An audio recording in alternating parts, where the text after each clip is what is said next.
У студента колледжа строительства и сервиса один из важнейших дней в жизни. Они защищают свою первую коллекцию. На представленных перед преподавательским составом моделях сшитые собственноручно платья и костюмы. Назгуль Султанова в качестве своей модели выбрала сестренку.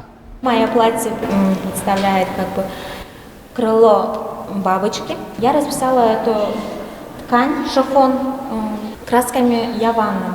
Все сделала своими руками. Ободок и браслеты сделаны из фоамирана. Платье, по моим расчетам, состоит 2100 рублей. Мне это платье очень нравится. Оно легкое и яркость мне привлекает. Благодаря своей сестре я попробовала себя в роли модели, и мне это очень понравилось. Я думаю, что в будущем наши совместные работы покорят весь мир. Коллекция носит красивое летнее название «Крыло бабочки». На данную работу у девушек ушло почти 3 месяца. Лейла Тлевкаева представила на суд экзаменаторов цветочный комплект. Костюм состоит из блузки и юбки. Для юбки я выбрала ткань атлас синего цвета. И на блузке решила изобразить цветы ирисы в холодных тонах. Мы подсчитали себе стоимость, обошлось на примерно 2500.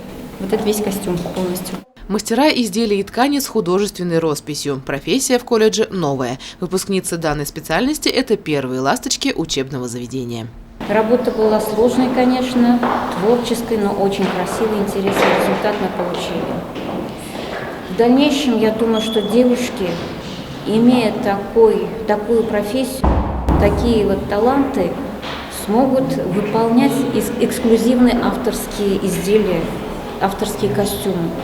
Защитив свои дипломные работы, девушки сделали первый шаг в мир моды. Они уверены, сшитые ими наряды будут пользоваться спросом у многих модниц. Кто знает, возможно, именно их имена через несколько лет прогремят наряду с уже известными в стране Юдашкиным или Зайцевым.